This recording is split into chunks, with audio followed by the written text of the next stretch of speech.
नमस्कार, कार्यक्रम issue of the डेमा स्वागत छ। म सुषमा श्रेष्ठ। आजको इश्यू अफ द डेमा हामी विशेष गरी निर्वाचनको विषयलाई जोड्नेछौँ र निर्वाचनको कुरा गर्दा पनि पछिल्लो समय निर्वाचनको मिति घोषणा गर्ने विषयलाई लिएर धेरै किसिमका आवाजहरू उठिरहेका छन्, मतभेदहरू देखिरहेका छन्, दलगत रूपमा छलफलहरू पनि जारी रहेको छ। निर्वाचन आयोगले पनि मिति घोषणा गर्नको लागि दलहरूलाई आग्रह गरिसकेको परिप्रेक्ष्यमा पनि अझै पनि निर्वाचनको मिति घोषणा हुन सकिरहेको छैन।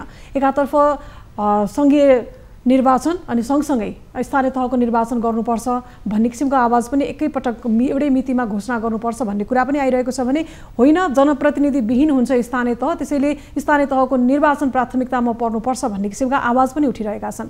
खासमा यो निर्वाचनको प्रक्रिया कसरी अगाडि बढ्नुपर्छ, यसमा किन अनियमितताहरू देखिन्छन्, मतभेदहरू देखिन्छन्, निर्वाचन समयमा गर्नको लागि दलहरूलाई के कुराले रोक्छ, के कुराहरू बाधा अवरोधका रूपमा देखिन्छन्, यिनै सन्दर्भमा रहेर आज इश्यू अफ द डेमा हामी चर्चा गर्नेछौँ। हामीसँग कुराकानी गर्नको लागि स्टुडियोमा वरिष्ठ अधिवक्ता त्यस्तै गरी संविधानविद सुरेन्द्र महतो हुनुहुन्छ। सबैभन्दा पहिला म उहाँलाई स्वागत गर्छु। नमस्कार, यहाँलाई स्वागत छ इश्यू अफ द डेमा। धन्यवाद सुषमाजी। अब पहिलाको मितिबाट जाउँ। 2072 सालको वैशाख 31, असार 14 र असोज 2 गते गरेर 3 चरणमा चुनाव भएको थियो। अब यो हिसाबले यसमा फरक छ है। पहिलो मितिबाट पनि कार्यकाल सकिन्छ भनिरहेछ, यो फेरि पछिल्लै हुनुपर्छ भन्ने कुरा पनि छ। मैले यहाँलाई यही प्रश्न गर्न चाहेँ, अहिलेको जनप्रतिनिधिहरूको अब कार्यकाल कहिले सकिन्छ, खास गरी स्थानीय तहको? हजुर, यसमा हामीले त्यो ठ्याक्कै त्यो बिन्दुमा पुग्नुभन्दा अगाडि हामीले बुझ्नु के पर्छ भन्दाखेरि नेपालमा 761 वटा सरकारका इकाइहरू छन् अथवा सभाहरूका इकाइहरू छन्। सङ्घीय सरकार र सङ्घीय सभा, प्रतिनिधि सभा भनेको एउटा इकाइ भयो। अनि प्रदेश तहमा 7 वटा इकाइहरू छन् र 7 वटै छुट्टा छुट्टै इकाइहरू छन्। जसरी प्रदेशमा एउटा प्रदेश सभा अथवा प्रदेश सरकारको आयुसँग अर्को प्रदेश सरकार र प्रदेश सभाको आयुसँग कुनै सम्बन्ध छैन, सबै स्वायत्त इकाइहरू हुन्। एकैचोटि निर्वाचन गर्नुपर्छ भन्ने जरुरी छैन। त्यसै गरी 753 वटा स्थानीय तहहरू छुट्टा छुट्टै इकाइ, स्वायत्त इकाइहरू हुन्छन्। एउटा इकाइको जीवन अर्को इकाइसँग जोडिएको छैन, संविधानले जोडेको छैन। तर यहाँ त जीवन एकैचोटि सकिन्छ भन्ने तर्क आइरहेछ। म त्यसमै आउँदैछु। हजुर, त्यसको लागि हामीले सबभन्दा पहिले संविधान हेर्नुपर्ने भयो। संविधानले स्थानीय तहको जीवन र स्थानीय तहको निर्वाचनको बारेमा के कुरा गर्छ त 753 वटा स्थानीय तहको बारेमा, यसको आयु र जीवनको बारेमा चर्चा गर्दाखेरि संविधानका हामीले 3 वटा धाराहरू हेर्नुपर्ने हुन्छ। धारा 215, 216 र 225 हेर्नुपर्ने हुन्छ। 215 ले गाउँसभाको अध्यक्ष, उपाध्यक्ष, वडा अध्यक्ष र सदस्यहरूको जीवन तय गरेको छ। उनीहरूको जीवन भनेको छ 5 वर्षको हुन्छ भनेको छ, 5 वर्षको ग्यारेन्टी गरेको छ है। त्यसै गरी धारा 216 ले हरेक नगरका प्रमुख, उपप्रमुख, वडा अध्यक्ष र नगरसभा सदस्यहरूको जीवन 5 वर्ष तय गरेको छ। त्यस पछाडि आएर आउनुहोस् 225मा आएर 225मा आएर नगरसभा र गाउँसभाको आयु तोकेको छ, स्थानीय तहको आयु तोकेको छ 5 वर्ष। यसमा कहीँ पनि भनेको छैन संविधानले एउटा सबै स्थानीय तह एउटै इकाइ हो भन्दैन। 753 छुट्टा छुट्टै इकाइ हो। अनि एउटा इकाइ मर्यो भने अरू पनि इकाइ मर्ने, एउटा बाँच्यो भने अर्को पनि बाँच्ने। लैला मजनू 2 बदन जान थिए भने जस्तै 753 वटा इकाइहरूको ज्यान एकै ठाउँमा छैन। 7 वटा अलग अलग स्वायत्त निकायहरूको आफ्नै जीवन छ।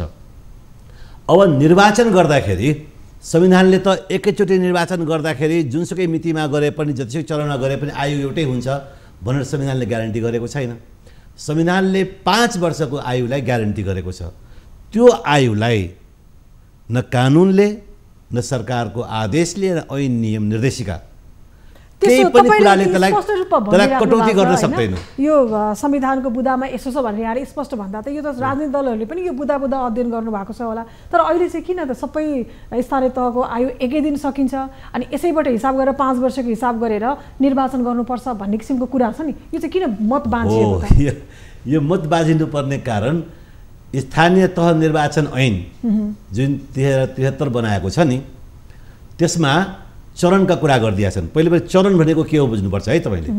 चरण भनेको निर्वाचनको चरण भनेको जस्तै प्रतिनिधि सभा एउटा इकाइ हो, एउटा इकाइ देशभरि निर्वाचन गर्नुपर्ने भयो अनि एकैचोटि गर्न सम्भव हुँदैन अनि फरक फरक डेटमा गरिन्छ त्यसलाई एउटै डेट मानिन्छ त्यसलाई एउटै डेटमा चुनाव भएको मानिन्छ त्यसै प्रदेशसभा एउटा प्रदेशसभाभित्रको चरण हुन सक्छ तर प्रदेश नम्बर अलग अलग प्रदेशको भित्र चरण हुँदैन एउटा प्रदेशभित्र चरण हुन सक्छ एउटा सङ्घीय इकाइमा चरण हुन सक्छ त्यसैले एउटा स्थानीय तहमा चरण हुन सक्ला तर अलग अलग स्थानीय तहको निर्वाचनलाई चरणबद्ध गर्न मिल्दैन संविधान अनुसार मिल्दैन तर स्थानीय तह निर्वाचन ऐन 2073 को दफा 4 ले स्थानीय तहको निर्वाचन चरणमा हुनेछ भनिदियो अनि चरण भन्नाले अलग अलग इकाइलाई केही इकाइको तपाईले भन्नुभएको थियो वैशाख 31 गते भयो केही इकाइको असार 14 गते भयो केही इकाइको आश्विन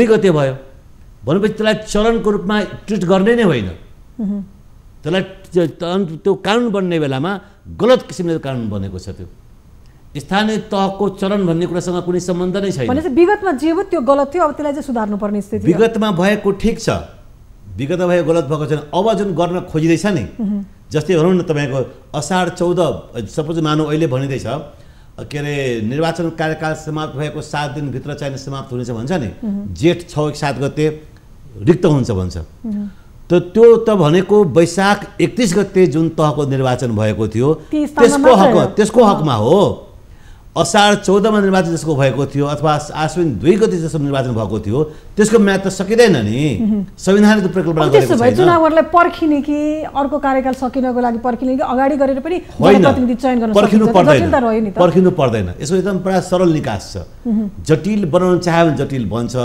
त्यो भनेको नियत यदि सफा छैन भने असल नियतले संविधानको कार्यान्वयन गर्ने हो भने र एउटा जेन्टलम्यान तरिकाले संविधानको जुन मर्म र भावनालाई कार्यान्वयन गर्ने हो भने जसरी वैशाख असार र आश्विन चुनाव भएको थियो नि एउटा कुरा चाहिँ के भन्छ भने स्थानीय सरकार ऐनले 2 महिना अगाडि पनि चुनाव गराउन सकिन्छ है भने 2 महिना अगाडि चुनाव गराउन सकिन्छ फेरि स्थानीय निर्वाचन ऐनले पनि के भन्छ भने 2 महिना अगाडि निर्वाचन गराए तापनि उसको कार्यकाल निर्वाचन गर्न समाप्त हुँदैन जुन पुरानो अहिलेको जुन बहालवाला छ नि त्यसको जुन दिन मिति कायम समाप्त हुन्छ त्यसको भोलिपल्ट नयाँ निर्वाचित कार्यकाल प्रारम्भ हुन्छ भनेपछि 2 महिना अगाडि चुनाव गराउनु भनेको बाजिएको कुरा होइन त्यो चाहिँ संविधानको स्पिरिट अनुसार नै छ त्यो बाजिएको कुरा कहाँ उठाएर छ भने त्यो 6 महिना पछि जुन गराउनु पर्ने संविधानको व्यवस्था छ नि त्यसमा पछि कुरा होला त्यसको चाहिँ त्यो ड्राफ्टिङ एरर हो त्यो त्यसकारणले अब भन्न खोजेको मैले चुनाव सबभन्दा असल तरिका के भन्दाखेरि धेरै लेटेस्टमा चुनाव गर्ने हो भने 2 महिना अगाडि गर्न पाइयो तर धेरै लेटेस्ट अब गर्ने हो भने वैशाखको चाहिँ 31 आगामी सालको असार 14 र आश्विन 2 गतेको निर्वाचन गर्यो भने केही टन्टै छैन केही समस्या छैन यति सरल रूपमा रहेछ यहाँहरूसँग पनि परामर्श गर्छौँ हामी कानुनविदहरूसँग पनि भनेर राजनीतिक दलका शीर्षस्थ नेताहरूले भन्नु भएको छ यहाँहरूले पनि यस्तो किसिमको सल्लाह दिनुभयो होला फेरि किन फरक कुराहरू आउँछन् फेरि अहिले यस बीचमा त प्रतिनिधि सभाको निर्वाचनै अगाडि गरौँ भन्ने कुराहरू पनि आए यस्तो गर्न मिल्छ त्यो त पटक्कै मिल्दैन प्रतिसभा मात्रै होइन कि प्रदेशसभा प्रतिनिधि सभा र स्थानीय तहको तिनटैको सँगसँगै गरौँ भनेका छन् त्यसको लागि बुझ्नु के पर्छ भन्दाखेरि सबै अघि सुरुमै मैले सबै स्वायत्त निकायहरू हुन् अलग अलग इकाइहरू हुन् अब प्रदेश सभाको कार्यकाल 5 वर्ष हालाकि विगतमा चाहिँ के भएको थियो भने प्रतिनिधि सभा र प्रदेश सभाको निर्वाचन एउटै मिति भएको थियो सँगसँगै भएको थियो त्यसकारणले मोटामोटी केही हदसम्म समय मिल्ला तर ठ्याकडाक पनि मिल्दैन फेरि प्रतिनिधि सभाको निर्वाचन घोषणा परिणाम घोषणा भएको मिति फरक छ प्रदेश सभाको निर्वाचन मिति घोषणा भएको मिति फरक छ हैन तर अलग अलग इकाइ भएको हुनाले त्यहाँ एउटै चुनावमा अहिलेको स्थितिमा यदि बीचमा कुनै कार्यकाल कुनै प्रदेश सभाको जाँदैन भने अहिलेको स्थितिमा प्रदेश सभा र प्रदेश सभाको एकचोटि गर्न मिल्ला किन विगतमा एकैचोटि भएको त्यो 5 वर्ष कार्यकाल ठ्याक्कै पुग्छ तर स्थानीय तहको मिल्दैन कुनै पनि हालतमा मिल्दैन सँगसँगै गर्न मिल्दैन सँगसँगै गर्नुको अर्थ तपाईले यो के अरे प्रतिनिधि सभा कार्यकाल त अहिले अर्को सालको मङ्सिरसम्म जान्छ त्यो मङ्सिरभन्दा पहिले नै स्थानीय तह समाप्त हुन्छ अनि प्रदेश सरकार र स्थानीय सरकारको हकमा के भनेको छ भने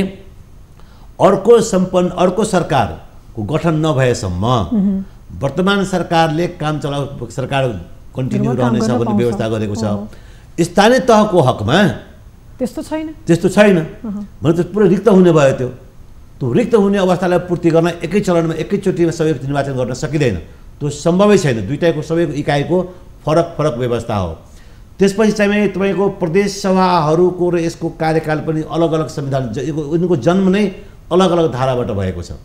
अलग अलग धारा भएको हुनाले तिनटै निर्वाचन एकचोटि सम्भव छैन। कि सुरुमै गर्ने बेला एकचोटि गराए भए हुन्थ्यो। प्रारम्भ पहिलो निर्वाचन फरक फरक ढङ्गले गरेको हुनाले अहिले पनि त्यही हिसाबले गर्दाखेरि संविधानको सही कार्यान्वयन हुन्छ। जहाँसम्म जुन छ नि यो के अरे एउटा अर्को पनि कुरा आइरहेको छ कि संविधान धारा 225 मा स्थानीय सभाको कार्यकाल 5 वर्षको हुने र त्यसको समाप्त भएको मितिले 6 महिनाभित्र चुनाव गराउनु पर्ने। हजुर, त्यो भनेको त्रुटिपूर्ण व्यवस्था हो संविधान। कुन प्रायोजनको लागि राखियो? तपाईँले त्रुटिपूर्ण अघि पनि भन्नुभयो, ड्राफ्टमा मिस्टेक हो भनेर। यो कुन प्रायोजनको लागि यो राखिएको होला? यो त्यो कपी पेस्ट गर्दाखेरि बिग्रेको कुरा हो। त्यो कसरी कपी पेस्ट किन भन्छु भने तपाईँको के भन्छ भने यो प्रतिनिधि सभाको हकमा र प्रदेश सभाको हकमा के भन्छ भने प्रतिनिधि सभा र प्रदेश कार्यकाल 5 वर्ष के अरे अगावै विघटन भएकोमा बाहेक 5 वर्ष कार्यकाल रहनेछ। त्यो अगावै विघटनको त्यहाँ सम्भावना त्यहाँनिर छ होइन। तर यो जुन छ स्थानीय तह त्यो विघटनको कुनै सम्भावनै छैन। विघटनको लाई यो संविधानले चिनेकै छैन। स्थानीय तह विघटन हुनै सक्दैन। त्यस कारणले त्यसको कपी गर्न खोज्दाखेरि उता सरकारको जुन कपी गर्न खोज्दाखेरि 6 महिना के अरे समयभन्दा अगाडि प्रतिनिधि सभा र प्रदेश सभा आफ्नो समयभन्दा पहिले विघटन हुन सक्छ। यो गल्ती पनि आफू अनुकूल चुनाव गराउने प्रक्रियाको लागि कतै सुरक्षितमै राखेको त होइन। मैले भनिहालेँ अहिले कुन अवस्थामा विघटन हुन सक्छ प्रतिनिधि सभा र प्रदेश सभा? जब प्रदेश सभा र प्रतिनिधि सभाले नयाँ सरकार भइरहेको सरकार राजीनामा दियो मानौ अथवा कुनै तरिकाले हट्यो, अर्को सरकार बन्न सकेन, 1 2 3 4 5 उपधारा 5 सम्मको प्रयोग गर्दाखेरि सरकार गठन गर्न सकेन भने त्यहाँनिर विघटन हुन्छ।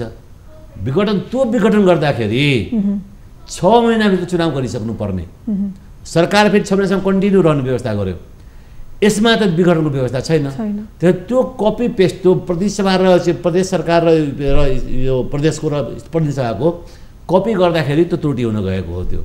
त्यो जरुरी छँदै थिएन। त्यो 6 महिनाभित्र आधारहरू नयाँ खडा गर्न अर्को कुरा के हुन सक्छ भन्दाखेरि प्रतिनिधि सभा र प्रदेश सभाको हकमा के छ भन्छ भने इमर्जेन्सी भएको बेलामा, सङ्कटकाल लागेको बेलामा 1 वर्ष म्याद थप गर्न सकिनेछ। प्रदेश यो स्थानीय तहको त्यो पनि बोलेको छैन। त्यस कारणले त्यो जुन 6 महिना पछि निर्वाचन गर्ने कुरा छ नि त्यो चाहिने एक किसिमको एब्सर्ड व्यवस्था हो। त्यो हकमा चाहिने स्थानीय निर्वाचन ऐनले गरेको 2 महिना अगाडि निर्वाचन गर्नुपर्ने व्यवस्था छ। त्यो चाहिँ ठिक छ। त्यो हकमा त्यो ठिक छ। तर सबैको कार्यकाल जुन जीवन जोडिदिया छ 753 इकाइको त्यो चाहिँ संविधानसँग बाजिएको छ। र अब संविधानसँग बाजिएपछि गर्ने के भन्ने हाम्रो संविधानले के भन्छ भने हाम्रो संविधान नेपालको संविधान मूल कानुन हो, देशको मूल कानुन हो। यो संविधानसँग यदि कुनै कानुन बाजिएको रहेछ भने बाजी भएसम्म अमान्य हुन्छ। Very simple. हाम्रो सरकारले के हेर्नु पर्यो भन्दाखेरि जुन 753वटा इकाइहरूको जीवनसँगै मर्ने र सँगै बाँच्ने जुन जोडिदिया छ त्यो संविधानको कानुन संवैधानिक व्यवस्थाको प्रतिकूल छ। त्यसैले त्यो अमान्य हुन्छ। त्यो अमान्य हुने भएको हुनाले संविधान मूल कानुन हो र हरेक स्थानीय तहको हरेक स्थानीय सरकारको अथवा सभाको चाहे गाउँपालिका होस् नगरपालिका होस् त्यसको 5 वर्ष जीवन ग्यारेन्टी गरेको छ भने कानुन बनाएर त्यसको जीवन कटौती गर्न पाइँदैन।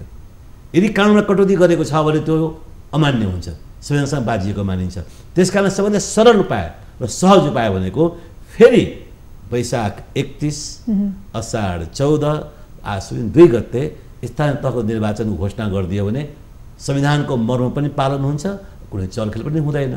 संविधानको यदि गुड फेथमा असल नियतले संविधानको पालन गर्नु भने योभन्दा राम्रो उपाय अरू छैन। हजुर, हामी तपाईँसँग फेरि पनि कुराकानी गर्नेछौँ।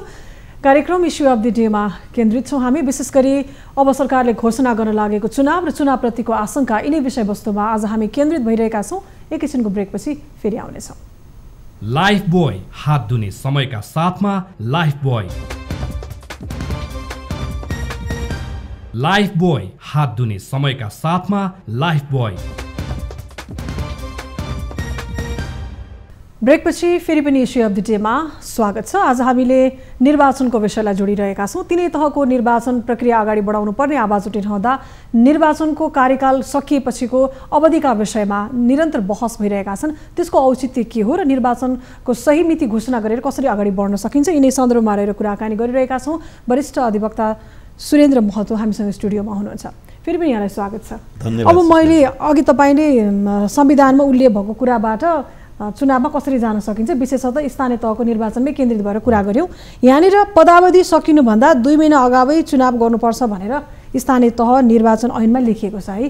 त्यसपछि यसले गर्दा तपाईँले अघि भन्नुभएको कुरा, संविधानको कुरा, 225 धाराभित्रको कुरा गर्दा यहाँ बाँझिएको देखियो। यसले एउटा हिसाबले सच्याएको पनि देखियो, अर्को हिसाबले परिस्थिति बाँझिएको पनि देखियो। यसलाई अब हामीले कसरी सही रूपमा प्रयोग गर्न सक्छौँ? संविधानको कुरा सुन्ने कि ऐनको कुरालाई मान्ने? हो, यसलाई वास्तवमा हामीले संविधानको कुरा सुन्नुपर्छ। संविधानको कुरा मूल कानुन भएको त्यसको कुरा मान्नुपर्छ। तर कहिलेकाहीँ ड्राफ्टिङ एरर कहिलेकाहीँ हुन्छ कि त्यो एरर भएर आउँछ, जसलाई एरर गर्दाखेरि भनौँ न पुरै भाषाको बोधगम्य रूपमा हामीले शब्दको जे सामान्य रूपमा जे अर्थ लाग्छ हामीले त्यही अर्थमा बुझ्नुपर्ने हुन्छ। कहिलेकाहीँ सामान्य अर्थमा बुझ्दाखेरि त्यो स्टुपिड एब्सर्ड अर्थ लागेर आउँछ कि कहिलेकाहीँ भद्दा अर्थ मतलब नराम्रो अर्थ लागेर आउँछ, असहज अर्थ लागेर आउँछ। त्यस्तो बेलामा हामीले विवेक प्रयोग गरेर गोल्डन रुल प्रयोग गर्नुपर्ने हुन्छ। जस्तै यहाँले भन्नुभयो कि 215 216 मा 6 महिनासम्म कार्यकाल कायम रहन्छ भन्दैन। मेयर अथवा गाउँपालिका पदाधिकारीहरूको त कायम रहने भन्दैन।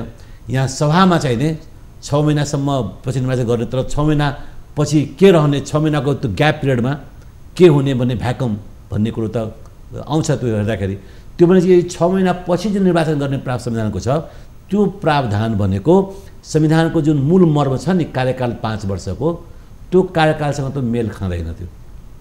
र त्यो कुरो कानुन बनाउने बेलामा, स्थानीय तह निर्वाचन बनाउने बेलामा त्यतिखेरका मस्यौदाकारहरूले महसुस गरे यो त 6 महिनाभित्र भन्ने कुरो कसरी आएछ, किनभने त्यो ग्याप पिरियडलाई सम्बोधन गरेको छैन र स्थानीय तह पुरै सरकार विहीन हुने, सभा विहीन हुने, रिक्त हुने भन्ने कल्पना त गर्नै सकिँदैन। कसले चलाउने त्यो बेलामा? त्यो खाली हुन्छ, खाली हुने त हामीले कल्पना गर्न सक्दैनौँ। त्यो कुरालाई मनन गरेर त्यसमा कानुनमा लेखियो 2 महिना अगावै चुनाव गर्नुपर्छ है, ताकि ग्याप नहोस्। र 2 महिना अगाडि गरेको कारणले फेरि त्यो अर्को जुन अहिले सिटिङ जुन छ उसको कार्यकाल 2 महिना घट्ने हो त त्यो पनि नघट्ने भनिदियो त्यो कानुनले। 2 महिना अगाडि चुनाव गराए तापनि नयाँ निर्वाचित कार्यकाल कहिलेदेखि सुरु हुने? बहालवालाको कार्यकाल समाप्त भएको भोलिपल्ट नयाँ निर्वाचित कार्यकाल समाप्त हुने। त्यो भनेको संविधानले परिकल्पना गरेको 5 वर्षको कार्यकाललाई एकदम रिदममा मिलाएर निर्वाचन गर्न सकिन्छ, जनप्रतिनिधि पनि छनौट गर्न सकिन्छ, तर कार्यकालको अवधि चाहिँ सकेको मितिबाट जिम्मेवारी ग्रहण गर्दा मिल्यो। जस्तै अमेरिकामा 2 महिना अगाडि त्यो जनवरीदेखि कार्यकाल सुरु हुन्छ होइन, अगाडि नै हुन्छ सबै, तर चुनाव त अगाडि नै हुन्छ।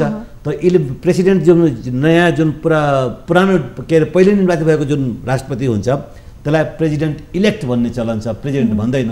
तर त्यो बेलामा पनि कार्यकारी अधिकार त बहालवाला राष्ट्रपतिमै हुन्छ नि। त्यस्तै हो, त्यो 2 महिना अगाडि निर्वाचन गराए तापनि कार्यकारी अधिकार जुन हुन्छ त वर्तमान कार्यपालिका जुन हुन्छ त्यसमै निहित हुन्छ, निर्वाचितमा हुँदैन।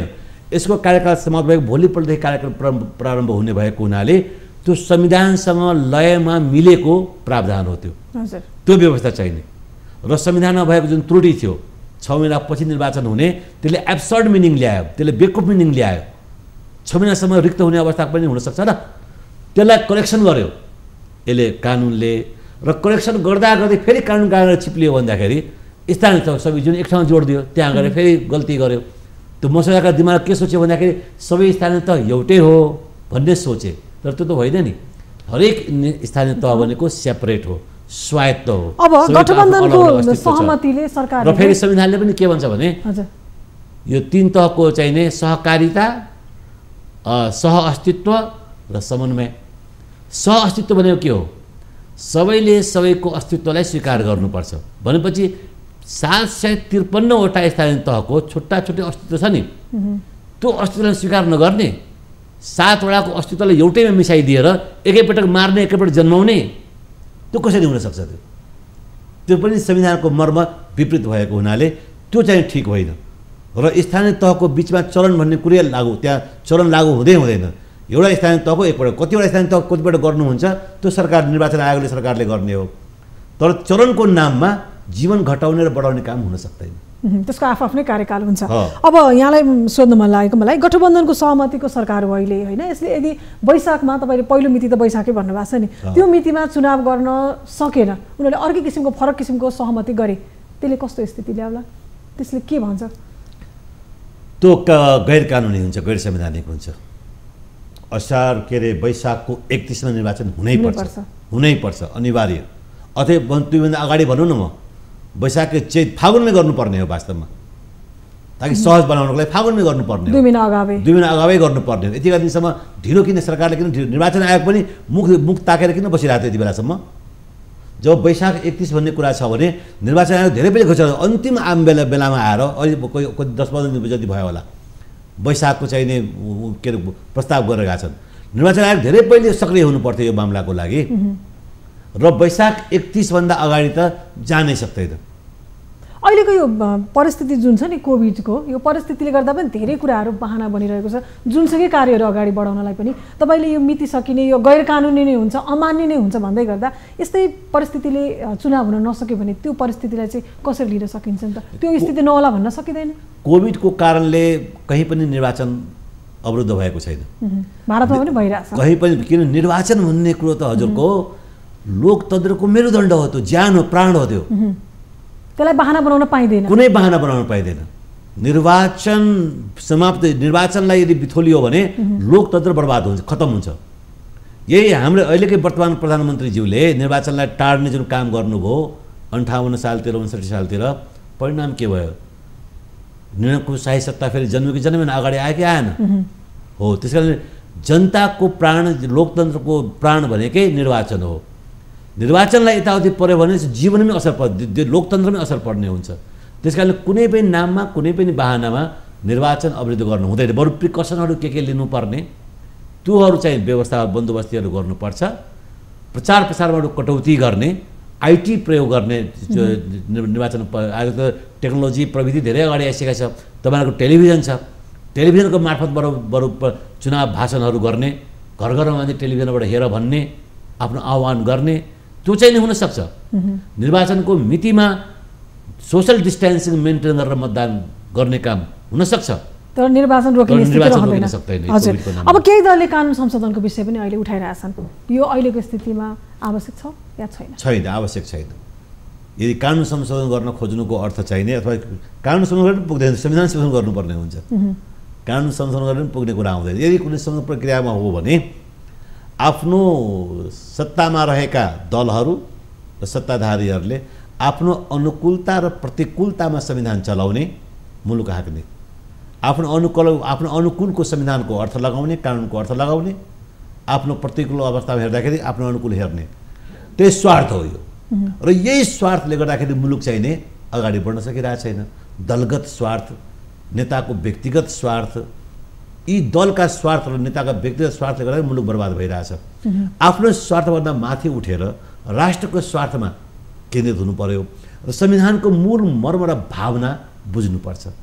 त्यसलाई मनन गरेर अगाडि गर्ने हो भने खराब संविधान, खराब कानुनमा पनि मुलुक धेरै राम्रोसँग चल्न सक्छ। यदि मनै खराब छ भने जस्तो सुकै राम्रो संविधान ल्याएर दिए तापनि त्यसले फङ्सन गर्दैन। त्यो चलाउने मान्छेले चलाउने हो नि। त्यसलाई चलाउने मान्छे खराब छ भने आफ्नो अनुकूल त्यसलाई तोडमरोड गरेर अर्थ लगाउँदै आफ्नो अनुकूलतामा व्यवहार गर्न थालेपछि मुलुक बर्बाद। यसअघिको सरकारले 2 पटक संसद विघटन गरेको थियो। यो चाहिँ कानुनी भएन, यसले चाहिँ संविधानलाई नै हत्या गर्यो, कानुनलाई नै हत्या गर्यो, प्रतिनिधि सभाको हत्या भयो, धेरै किसिमका आवाजहरू उठे राजनीतिक दलबाट। अहिले फेरि माओवादी केन्द्रका अध्यक्ष पुष्पकमल दाहाल प्रचण्डले त्यो अर्ली इलेक्सनकै कुरा गर्नुभएको छ। यसअघिको विघटन हुँदै गर्दाको कुरा पनि इलेक्सन नै थियो, अहिले पनि त्यही उठिरहेछ। खास कारण चाहिँ के होला? सुषमाजी, तपाईँले धेरै राम्रो प्रश्न उठाउनु भयो, धेरै राम्रो प्रश्न उठाउनु भयो। नेपालको संविधानले अर्ली इलेक्सनको परिकल्पना गरेको छैन। समयभन्दा पहिले तपाईँले भन्नुभएको जस्तो भनौँ न, अहिले मेजोरिटी अहिले सरकारको छ नि, मेजोरिटीबाट संसदको सङ्कल्प प्रस्ताव पास गर्यो अरे। म त मेजोरिटी भन्दिनँ, सर्वसम्मत सम्पूर्ण प्रतिनिधि सभाले एक मत भएर अर्ली इलेक्सन गरौँ भनेर घोषणा गर्दा पनि सम्भव छैन त्यो। कानुनले त संविधानले त अलाउ गर्दैन त्यो, त्यसले अनुमति दिँदैन। किन दिँदैन भन्दाखेरि हाम्रो संविधानले सरकार ढल्यो, कुनै वर्तमान सरकार ढल्यो र अर्को नयाँ सरकार बन्न सक्ने अवस्था छैन। अनि मात्रै हुन्छ, जस्तै उदाहरणको लागि भनौँ, हुनसक्छ कुनै अवस्थामा अहिलेको वर्तमान प्रधानमन्त्री शेरबहादुरजीले राजीनामा दिनुभयो, म सरकार हाङतिर राजीनामा दिएँ भन्यो, अनि वैकल्पिक सरकार खोजी हुन्छ। अनि वैकल्पिक सरकार 1, 2, 3, 4, 5 यात्रामा वैकल्पिक सरकार बन्न सकेन भने हाउस विघटन हुन्छ, त्यसको 6 महिनाको चुनाव हुन्छ। त्योदेखि बाहेक हामीलाई मन लाग्यो अरे अर्ली इलेक्सन जान मन लाग्यो मलाई भन्दैमा जान पाइँदैन, संविधान अनुमति दिएन। र अहिले 2 पटकको विघटनमा त अदालतले व्याख्या गरिसकेका छ कि सब यो विघटन भन्ने कुरा त हुनै सक्दैन। सरकार बन्न नसक्ने अवस्थादेखि बाहेक संसद विघटन हुन सक्दैन भन्ने कुरो संविधानको प्रबन्ध पनि त्यही नै हो र अदालतले व्याख्या पनि गरिसक्यो। अब अन्त्यमा छौँ हामी, जाँदा जाँदै यी सबै तपाईँले समग्र स्थिति बताउँदै गर्दा हामीले त यसरी पनि बुझ्न मिल्यो राजनीतिक दलहरू चुनावी प्रक्रियादेखि डराइरहेछन्, हो यसो भन्न मिल्छ? टार्नुको अर्थ त्यही बुझ्नुपर्छ। संविधान निर्वाचनलाई टार्न खोज्नु अथवा यो वैशाख चुनाव नगराउनु भनेको चाहिँ नि सायद उहाँहरूको आफ्नो सूचनामा आफ्नो अनुकूल नभएको हुनसक्छ। त्यस कारणले त्यसतर्फ अगाडि जान्छ, अथवा अझै कुनै पनि नाम र बहानामा सत्ता लम्ब्याइरहने भन्ने खेल हुनसक्छ। तर त्यो स्वार्थवश कुरा हो, त्यो मुलुकको बृहत हितको कुरा चाहिँ होइन। मुलुकको बृहत हित सोच्ने हो भने समयमा जे संविधानले परिकल्पना गरेको छ, जे व्यवस्था गरेको छ त्यसको अनुसरण गर्नु नै राष्ट्रपतिको सच्चा प्रेम हो। हस्, धन्यवाद यहाँलाई यो साथ। अनि त्यसपछि तपाईँले जुन अभिव्यक्ति राखिदिनु भयो त्यसले अझै धेरै कुराहरू आम जनमानसमा पनि स्पष्ट भयो, त्यसको लागि धेरै धेरै धन्यवाद यहाँलाई। धन्यवाद सुषमाजी, यहाँले मलाई पनि यो मौका दिनुभयो। न्युज 24 परिवारलाई पनि मेरो तर्फबाट धेरै धेरै धन्यवाद। दर्शकवृन्द, आज इस्यु अफ द डेमा हामीसँग वरिष्ठ अधिवक्ता संविधानविद सुरेन्द्र महतो हुनुहुन्थ्यो। उहाँसँग हामीले निर्वाचनको मितिको विषयलाई लिएर पटक पटक आवाज उठ्ने तर मिति घोषणा गर्न राजनीतिक दलहरूले पछि हटिरहेको स्थिति र चुनाव समयमा हुँदैन भन्ने आशंका पैदा भइरहेको अवस्थामा चुनाव रोकिने स्थिति छ या छैन, संविधान र ऐनले के कुराहरू प्रस्ट्याउँछ, यिनै सन्दर्भमा रहेर इस्यु अफ द डेमा कुराकानी गरेका थियौँ। बिदा पाऊँ, नमस्ते।